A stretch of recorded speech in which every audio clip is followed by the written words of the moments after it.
April 1939. You take your first breath in Mashhad, the holy city, the second son of a cleric who has almost nothing. Your house is 65 square meters, one room, a dark basement. Some nights there is only bread and raisins. Your mother makes it feel like enough. It teaches you something that will stay forever. Age 11. You wear clerical robes to school. The other boys laugh in the street. You keep walking. Age 13. You read the words of a man who says faith must fight back. Something ignites inside you that never goes out. 1957. You travel to Najaf, Iraq, the holiest Shia city in the world. You want to stay forever. Your father says, come home. 1958. You arrive at Qom Seminary, the center of Shia Islamic thought. You are 18. Something here is going to change your life. In a lecture hall, you see Khomeini for the first time. He speaks and the room changes. His idea is total. God must govern, not kings, not foreign powers, God. You hear it, and you never unhear it. 1964. A letter arrives from Mashhad. Your father's eye has gone blind. You stand at the door of your future, and turn away from it. Your teachers say you are throwing away a brilliant future. You say nothing. You go home. Your father's hand is worth more than ambition.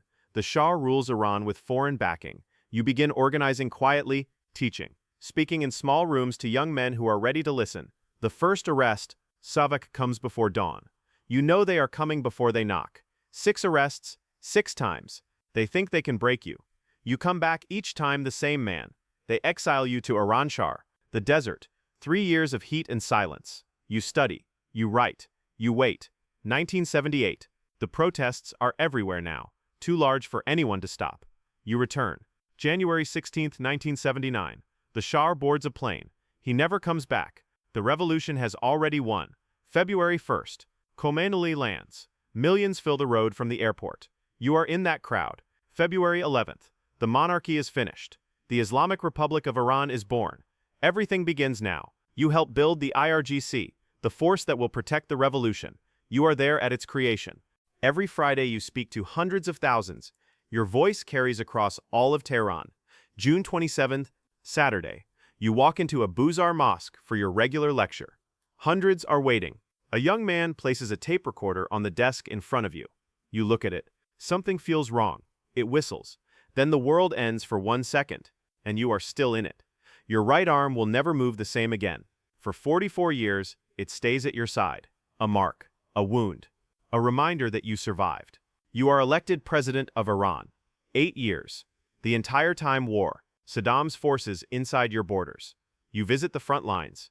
You see what the young men are carrying. You carry it with them. The war ends in 1988. No territory gained. 500,000 dead. You call it a luminous victory because the nation did not break. June 3, 1989. Khomeini dies. The phone call comes at 3 in the afternoon. The world changes in one moment. The assembly of experts meet in emergency. They need a leader. The announcement of Khomeini's death is withheld until after the vote. You stand before them and say, I am not qualified. I am not a grand Ayatollah. My words will not carry the weight this demands. 60 votes out of 74. The man who said he was not ready becomes the second supreme leader of the Islamic Republic of Iran. They told you it would be temporary. That was 36 years ago. The revolution needs institutions, not just ideology. Courts, media, universities, the IRGC. You build each pillar carefully. You call it the resistance economy, build from within. What they can take from you, you must not need from them. You issue the fatwa. Nuclear weapons are forbidden under Islam. This is your line. Written, sealed, declared. For years, the world pressures Iran to abandon its nuclear program. You say, this is the right of every sovereign nation. Sanctions come, layer after layer. The rial falls. Your people feel it every time they go to the market. Your nuclear scientists are assassinated on their way to work. Shot, bombed. Each one a loss you carry. 2015. The JCPOA is signed. Iran gives ground on its program. Gets sanctions relief. You call it heroic flexibility, not surrender. Iran honors every commitment, every single one. The IAEA confirms it each time. Then 2018, America walks away. You say it clearly, they don't want solutions, they want submission, and we will never submit. General Qasem Soleimani, you have known him for decades. He is the most devoted protector of the nation you have ever seen. January 3, 2020, a drone strike at Baghdad airport. He is gone before morning. At his funeral you weep, publicly. The supreme leader of Iran, weeping in front of his nation. After that day you make a decision. Iran will no longer slow its nuclear program for anyone's comfort, ever again. June 2025. Israel launches the largest air assault on Iran in history. 200 fighter jets, 330 munitions. In a single night, 30 of your generals fall in the opening hours. 9 nuclear scientists killed. You receive the list and read every name.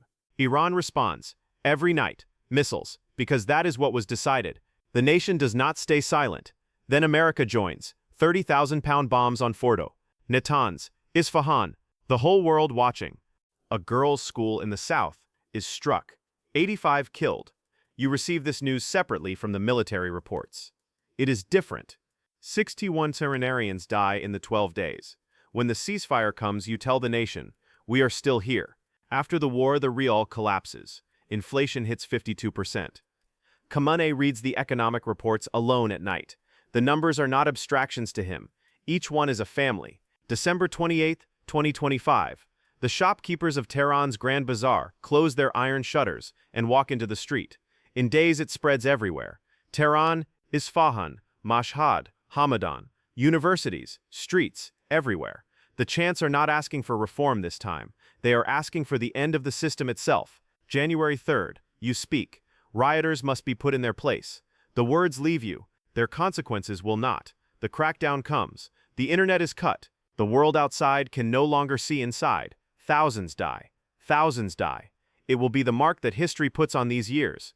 On your years, you will carry it. February 2026. Talks resume. Geneva. Your foreign minister sits across from American envoys. You watch every word from Tehran. Round 1. Round 2. Round 3. The Americans want total dismantlement. Forever. Iran says, our enrichment is not a gift to give. You send a message to your delegation. Our sovereignty is not on the table. It was never on the table. Round 3. Both sides say most intense so far. Technical talks are scheduled in Vienna for next week. Nobody knows it will never happen. While you are talking, they are moving. The largest American military buildup in the Middle East since 2003. 2 carrier strike groups. 150 aircraft. F-22 fighters in Israel for the first time. They are building for something specific. You post to the world, a warship is dangerous. But more dangerous is the weapon that can send it to the bottom of the sea. You are not afraid. The Vienna talks are still scheduled. You are still at the table. The bombs are already loaded. Saturday, February 28th, the holy month of Ramadan. The first day of the Iranian work week. You go to your office. As always, you are 86 years old. You have been in this chair for 36 years. You have outlasted everything they sent at you. Then a sound. Far away first, then close, then inside. Everything. The strikes hit his compound. His daughter, his grandchild, his family, gone. Iran launches everything it has. Missiles across the region. The nation responds. The response was always decided. Hours later, Trump posts. Netanyahu speaks. Iranian state media confirms. 40 days of national mourning. You were born in a dark basement in Mashhad with bread and raisins for dinner, and you died in the capital you helped build. You never left your desk.